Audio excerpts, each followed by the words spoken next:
بسم اللہ الرحمن الرحیم۔ ایسے ہی سچے قصے سننے کے لیے ہمارے چینل کو سبسکرائب کریں۔ قبر سے حضور صلی اللہ علیہ وسلم کا جسم نکالنے کی کوشش۔ دوستو، آج جو واقعہ میں آپ کو سنانے جا رہا ہوں اسے سن کر آپ کے رونگٹے کھڑے ہو جائیں گے۔ اس قصے کو شیخ عبدالحق محدث دہلوی نے اپنی کتاب تاریخ مدینہ میں لکھا ہے کہ آج سے 800 سال پہلے مصر میں ایک بادشاہ ہوا کرتا تھا۔ اس کا نام سلطان نور الدین زنگی تھا۔ وہ بہت نیک بادشاہ تھا، ہر وقت اللہ کا ذکر کیا کرتا تھا۔ وہ روزانہ رات میں 1000 بار حضور صلی اللہ علیہ وسلم کے اوپر درود شریف پڑھ کر سوتا تھا۔ ایک رات تھکن کی وجہ سے سلطان نے صرف 700 بار درود شریف پڑھا اور سو گئی تو خواب میں حضور صلی اللہ علیہ وسلم کا دیدار ہوا۔ آپ نے فرمایا کہ اے نور الدین، آج میرے پاس 300 درود کم کیوں بھیجیں؟ یہ خواب دیکھتے ہی سلطان کی آنکھ کھل گئی اور انہوں نے اسی وقت 300 بار درود شریف پڑھ کر 1000 کی تعداد مکمل کی۔ اس واقعے کے کچھ ہی دنوں بعد سلطان نور الدین ایک رات سوئے ہوئے تھے کہ انہیں خواب میں حضور صلی اللہ علیہ وسلم کا دیدار ہوا۔ آپ صلی اللہ علیہ وسلم نے سلطان سے کہا کہ اے سلطان، 2 عیسائی آدمی میرے جسم کو قبر سے نکالنا چاہتے ہیں۔ تم جلدی سے مدینہ آ کر ان کی خبر لو، ورنہ میرا جسم ان عیسائیوں کے ہاتھ میں چلا جائے گا۔ اور پھر حضور صلی اللہ علیہ وسلم نے سلطان کو ان دونوں آدمیوں کی شکلیں دکھائیں۔ اسی وقت سلطان کی آنکھ کھل گئی تو وہ بے چین ہو اٹھے کہ آخر یہ کیسا خواب تھا اور حضور صلی اللہ علیہ وسلم مجھ سے کیا کہنا چاہتے تھے۔ بستر سے اٹھے اور وضو کر کے 2 رکعت نماز پڑھی اور پھر لیٹ گئے۔ آنکھ لگ گئی اور پھر خواب میں حضور صلی اللہ علیہ وسلم کا دیدار ہوا۔ آپ فرما رہے تھے کہ سلطان، تم کیوں سو گئے؟ میری بات پر دھیان دو، جلدی سے مدینہ آؤ اور مجھے ان دونوں عیسائی کتوں سے بچاؤ جو میرا جسم نکالنا چاہتے ہیں۔ سلطان پھر گھبرا کر اٹھ بیٹھے۔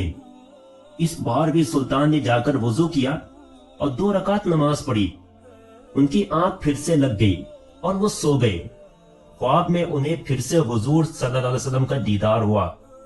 آپ صلی اللہ علیہ وسلم نے تھوڑا سختی سے فرمایا کہ اے سلطان، جلدی سے مدینہ آؤ اور مجھے ان عیسائیوں سے بچاؤ۔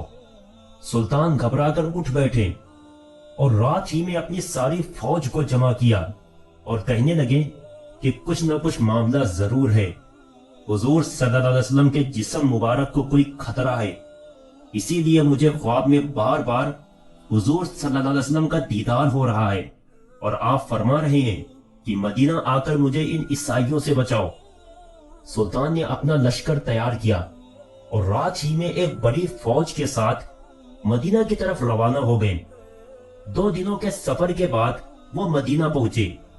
سلطان کے وزیر جمال الدین نے کہا کہ اے سلطان، اگر آپ سیدھے لوگوں سے یہ پوچھیں گے کہ کون حضور صلی اللہ علیہ وسلم کا جسم مبارک نکالنے کی کوشش کر رہا ہے تو شاید وہ دونوں عیسائی چوکنا ہو جائے اور ہمارے ہاتھ نہ لگیں۔ اس لیے آپ ایک کام کریں کہ تمام مدینہ والوں میں انعام تقسیم کرنے کا اعلان کر دیں اور پھر ایک جگہ پر بیٹھ کر آپ ہر انعام لینے والے کی شکل دیکھیں۔ اس طرح آپ ان دونوں عیسائیوں کو آسانی سے پہچان لیں گے اور ہمیں انہیں پکڑنا آسان ہوگا۔ سلطان نے کہا ٹھیک ہے، اس کا انتظام کیا جائے۔ اور پھر صبح ہوتے ہی پورے مدینہ میں اعلان کر دیا گیا کہ سلطان نور الدین کی طرف سے تمام مدینہ والوں کو انعام بانٹے جائیں گے۔ انعام تقسیم کے وقت سلطان ایک کرسی پر بیٹھ گئے اور وزیر جمال الدین لوگوں کو ایک ایک کر کے انعام دینے لگے۔ سلطان ہر آنے والے انسان کا چہرہ خود غور سے دیکھتے، لیکن انہیں وہ 2 انسان نظر نہیں آ رہے تھے جن کی شکل حضور صلی اللہ علیہ وسلم نے خواب میں دکھا کر سلطان سے کہا تھا کہ یہ دونوں مجھے نکالنا چاہتے ہیں۔ دوپہر کا وقت ہو گیا، سارے انعام بڑھ گئے لیکن ان دو عیسائیوں کا کوئی سراغ نہ ملا۔ سلطان نے مدینہ والوں سے پوچھا کہ تم میں سے کوئی بچا تو نہیں ہے؟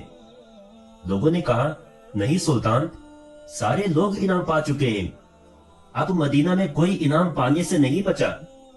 سلطان نے کہا نہیں، ابھی دو لوگ بچے ہیں، وہ میرے پاس حاضر نہیں ہوئے ہیں۔ تو لوگوں کی بھیڑ میں سے ایک آدمی نے آگے بڑھ کر کہا کہ ہاں سلطان، آپ ٹھیک کہہ رہے ہیں، ہمارے محلے میں دو اللہ کے بڑے نیک بندے ہیں، وہ اپنے گھر سے باہر نہیں نکلتے ہیں، نہ کسی سے کوئی مطلب رکھتے ہیں، صرف نماز پڑھنے کے لیے مسجد نبوی میں آتے ہیں اور پھر اپنے گھر میں ہر وقت اللہ کی تسبیح پڑھا کرتے ہیں۔ وہ دونوں بڑے نیک آدمی ہیں، ہم لوگوں کی بہت مدد کرتے ہیں اور خوب صدقہ خیرات دیتے ہیں، وہ انعام لینے نہیں آئے ہیں۔ سلطان نے کہا کہ میں ان سے ملنا چاہتا ہوں۔ لوگوں نے کہا سلطان، آپ ان سے مل کر کیا کریں گے؟ وہ دونوں تو بیچارے دنیا سے الگ تھلگ اپنی عبادتوں میں لگے رہتے ہیں، دنیا داری سے انہیں کوئی مطلب ہی نہیں۔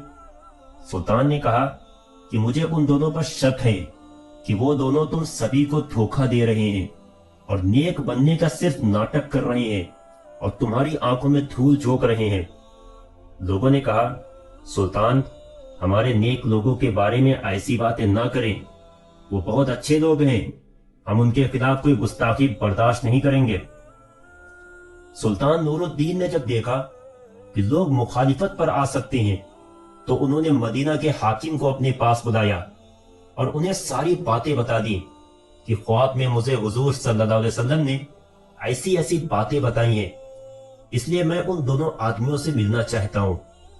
حاکم نے کہا کہ سلطان، تم پریشان نہ ہو، میں اس کا انتظام کرواتا ہوں، اور جو بھی مخالفت کرنے کے لیے سامنے آئے گا اسے کڑی سے کڑی سزا دی جائے گی۔ اور پھر سلطان نور الدین مدینہ کے حاکم کے ساتھ ان دونوں آدمیوں کے گھر پہنچے۔ سلطان نے جیسے ہی ان دونوں آدمیوں کی شکلیں دیکھی تو وہ انہیں پہچان گئے، کیونکہ یہ دونوں وہی انسان تھے جن کی شکلیں حضور صلی اللہ علیہ وسلم نے خواب میں سلطان کو دکھائی تھی اور فرمایا تھا کہ یہ دونوں میری قبر سے میرے جسم کو نکالنا چاہتے ہیں۔ سلطان نے ان دونوں سے ساری باتیں پوچھی تو انہوں نے صاف انکار کر دیا کہ ہم تو حضور صلی اللہ علیہ وسلم سے بہت زیادہ محبت کرتے ہیں، اسی لیے تو ہم اپنا شہر چھوڑ کر مدینہ میں آ کر رہنے لگے ہیں، ہم ایسا گندا کام کیوں کریں گے؟ سلطان نے کہا تم سچ سچ بتا دو ورنہ میں تمہیں بہت سخت سزا دوں گا۔ ان لوگوں نے کہا کہ اے سلطان، ہم بالکل بے قصور ہیں، تمہیں جو کرنا ہے کر سکتے ہو۔ پھر سلطان نے فوجیوں کو حکم دیا کہ ان کے گھر کا کونا کونا چھان مارو اور ہر چیز ہٹا کر دیکھو کہ کیا کہیں سرنگ کا نشان ملتا ہے۔ فوجیوں نے پورا گھر چھان مارا لیکن کہیں سراغ نہ ملا۔ سلطان نے خود اندر جا کر ایک ایک چیز ہٹا کر دیکھی لیکن کہیں کچھ نشان نہ ملا۔ اب تو لوگوں نے بھی کہنا شروع کر دیا کہ اے سلطان، یہ تمہاری غلط فہمی ہے، تم ہمارے اللہ والوں کو کیوں پریشان کر رہے ہو؟ مدینہ کے حاکم نے بھی سلطان سے چپکے سے کہا کہ سلطان، مجھے بھی یہی لگتا ہے کہ آپ سے کوئی غلط فہمی ہو گئی ہے، بہتر ہوگا کہ آپ ان دونوں آدمیوں کو چھوڑ دیں ورنہ لوگوں کی مخالفت بڑھ سکتی ہے۔ سلطان بہت زیادہ پریشان ہو گئے۔ اس کمرے میں ایک مصلی بچھا ہوا تھا۔ سلطان نے مصلی پر کھڑے ہو کر اللہ سے فریاد کی اور سجدے میں سر رکھ کر رونے لگے اور اللہ سے مدد مانگنے لگے کہ اے میرے اللہ، میں ایک انسان ہوں، میرے اندر جتنی طاقت تھی میں نے اتنی کوشش کر لی، لیکن آپ کے پیارے نبی نے فرمایا تھا کہ یہی دونوں دھوکے باز انسان آپ صلی اللہ علیہ وسلم کا جسم نکالنا چاہتے ہیں، لیکن یا اللہ مجھے کوئی سراغ نہیں مل رہا ہے، آپ میری رہنمائی فرمائے۔ سلطان رو رو کر اللہ سے دعا کر رہے تھے اور مدد مانگ رہے تھے کہ تبھی اللہ کی طرف سے سلطان کے دل میں یہ بات ڈالی گئی کہ اے سلطان، تم نے ان دونوں کے کمرے میں ہر چیز ہٹا کر دیکھ لی ہے، ہر طرح سے تلاشی لے لی ہے، ذرا یہ مصلی بھی ہٹا کر دیکھو جس پر بیٹھے تم مجھ سے دعا مانگ رہے ہو۔ سلطان تیزی سے اٹھے اور مصلی ہٹا کر دیکھا